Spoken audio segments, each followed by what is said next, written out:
여러분 안녕하십니까? 남북한이 역대급 진실게임이 터질 조짐을 보이고 있습니다. 북한발로 시작된 이 진실게임의 핵심은 느닷없이 남북한 잠수함 발사 탄도미사일이 성공 여부를 가지고 불이 붙었습니다. 남한이 지난 9월 15일 세계에서 7번째로 잠수함 발사 탄도미사일을 성공시켰더니 북한은 잠수함 발사 탄도미사일은 자신들이 먼저 성공했고 남한은 아직 걸음마 단계일 뿐만 아니라 현무 계열의 지대지 미사일을 물속에서 밀어올려 발사시킴으로써 마치 잠수함 발사 탄도미사일인 양 신용을 하는 사기 농간을 부렸다고 우기고 나섰습니다. 이와 관련해서 오늘 시간에는 북한이 남한이 미사일 발사가 사기 농간이라고 우기는 그 근거, 이걸 좀 먼저 살펴보고요. 또 그러는 북한의 의도가 무엇인지 함께 이야기를 나눠보겠습니다.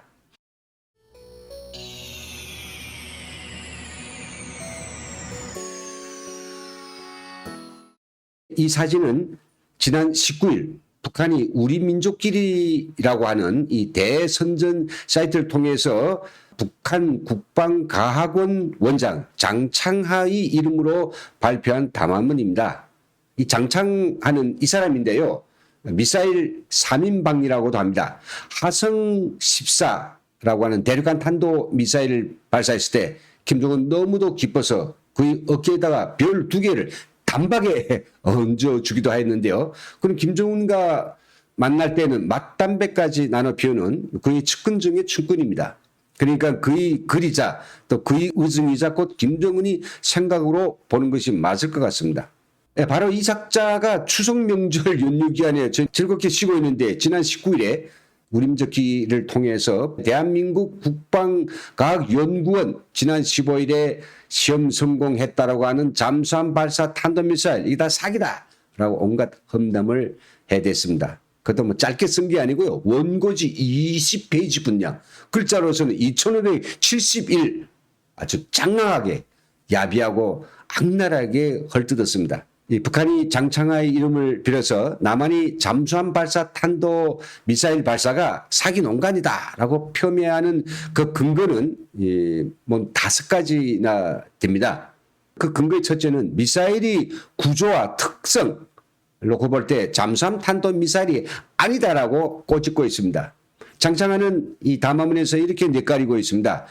이 의문의 미사일은 남조선 군이 이미 보유한 단거리 지상대 지상탄도미사일 현무 계열의 미사일이라고 보아진다.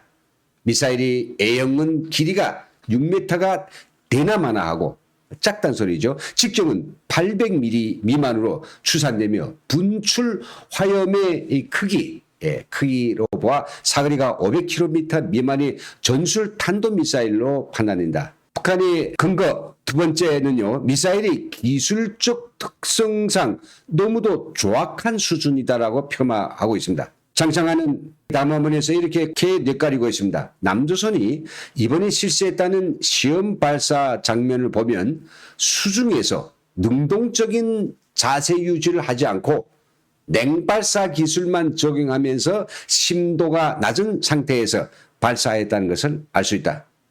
이것은 잠수함 발사 탄도미사일에서 기본인 수중 발사에서 해결해야 될 복잡한 유체 흐름 해석을 비롯한 핵심적인 수중 발사 기술을 아직 완성하지 못하고 있다는 것을 보여주고 있다. 미사일이 발사 능력을 보아도 수중 발사 미사일이 아니다. 지상 미사일을 물속을 통과시켜서 수면 위에 띄워놓고 점화시켜서 날려보낸다고 해가지고 자기 형태와 기능을 다 갖춘 수중 발사 탄도 미사일이라고 할 수 없는 것이다. 참 기가 막히네요.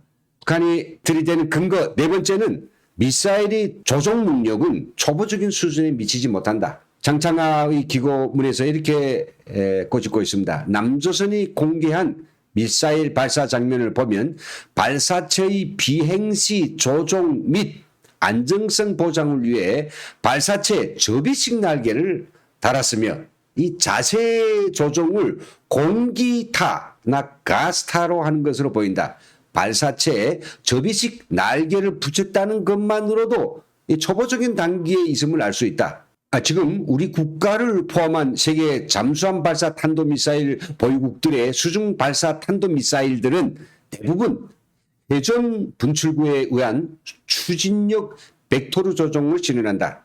이번에 남조선이 공개하고 크게 광고한 미사일이 수중 탄도 미사일이라고 볼 때 초보적인 걸음마 단계 수준에 불과한 것으로 평가된다. 그러니까 자기들은 완성했고 우리는 초보적인 걸음마 단계래요. 근거의 5번째는 미사일이 군사적 운용 효과 면에서 전혀 위협이 안 된다라고 꼬집고 있습니다. 남한이 이번 미사일은 수백 킬로미터 정도의 사거리와 기껏 1 내지 2톤의 상용 탄두밖에 탑재하지 못하며 재래식 잠수함에서 운용된다는 데로부터 이 미사일은 의미 없는 자랑용 그리고 자체 위안용으로밖에 될 수 없기 때문이다. 최근에 남조선이 탄두 중량을 3톤으로 늘린다는 말도 있지만 그래봤자 수백 킬로톤급 핵탄두를 장착한 나라들의 잠수함 발사 탄도미사일과는 어깨를 나란히 할 수 없는 것이다. 이렇게 아주 허튼 수작을 하고 있습니다. 그런데 말이죠. 이 장창하는 정치인이 아닙니다. 그는 미사일 개발자이고 공학자입니다. 근데 그가 이렇게 숫자와 사례들을 들어가면서 남한이 잠수함 발사 탄도미사일에 성공한 것이 아니라 거짓 발사한 것이고 사기 행각이라고 물고 늘어지면서 일부에서는 북한의 주장이 사실일 수도 있지 않을까 머리를 기웃거리는 아마 측도 나올 것입니다. 하지만 미국 내 전문가들은 남한이 성공적인 미사일 발사를 극찬하고 있습니다. 에반스 리비어 전 미 국무부 동아태 담당 수석 부차관보는 RFA에 한국이 잠수함 발사 탄도미사일 능력 개발은 북한이 위협으로부터 한국을 방어하는 능력에서 중요한 진전이라고 극찬했습니다. 또 미국의 랜드 연구소의 브루스 베넷 선임 연구원은 한국군이 탄도미사일과 잠수함과 관련된 복잡한 이런 기술성 문제들을 풀고 이번에 잠수함에 탑재된 탄도미사일을 수중에서 발사했다는 점에서 주목할 만한 일이라고 했습니다. 그런데 유독 북한만이 이렇게 속이 뒤틀려가지고 우리의 성공적인 미사일 발사를 사기 농간이라고 딴지를 걸고 나선 것은 그들이 복잡한 심경을 내포하고 있는 것으로서 저는 그 이유가 적어도 한 서너 가지 될 것이라고 생각됩니다. 그 이유 첫째는 북한은 거의 15년째 이 잠수함 발사 탄도 미사일 개발에 진력해 오지만 북극성 미사일 주중 발사 시험을 한 것 치고는 아주 최종적인 발사 시험을 착수조차 못했습니다. 최종적인 성공은 대한민국처럼 잠수함에서 직접 발사하는 겁니다. 근데 북한은 북극성을 쏠 만한 잠수함도 아주 없고요. 지금 잠수함 한창 만들고 있는 것으로 알고 있는데요. 남한은 북한에 점증되는 비대칭 전력에 대응해서 잠수함 미사일을 발사한다고 밝혀져 얼마 안 돼서 후딱 단박에 성공시키는 쾌거를 보이자 북한 또 김정은 굉장히 쪽이 팔리지 않을 수밖에 없고 그들은 아마 불안했을 것이 분명합니다. 두 번째로는요, 국제사회가 남한이 잠수함 발사 탄도미사일을 두고 이건 세계 7번째 성공이라고 극찬합니다. 그런데 바로 이 7번째 성공이라고 하는 데는 북한이 몇 년 전에 보여줬던 북극성 미사일 발사, 이건 아예 세매에 넣지도 않았습니다. 무시해버렸죠. 그러자 여기에 속이 뒤틀린 것으로 보입니다. 우리도 이미 발사해서 그런 거겠죠. 이 세 번째는 결국 남한이 비대칭 전력 개발, 이게 속도감이 이제 붙게 됐습니다.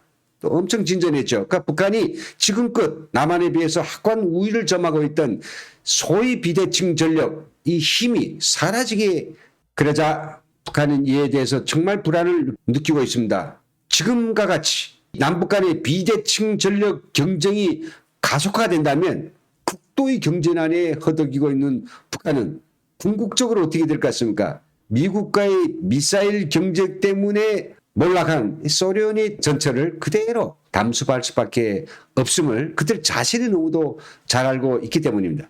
네, 오늘 이야기를 마치면서 남한이 북한 주민들을 희생의 폭정과 노예의 삶에서 해방하고 비핵화된 새로운 한반도를 일떠 세우자면 지금처럼 북한이 독재자들과 평화를 가지고 흥정할 것이 아니라 북한이 위협과 공갈에 자구우면하지 말고 우리 국방력을 고도화하고 비대칭 전력 균형에서 우리 대한민국 우위를 하루빨리 점해야 됩니다.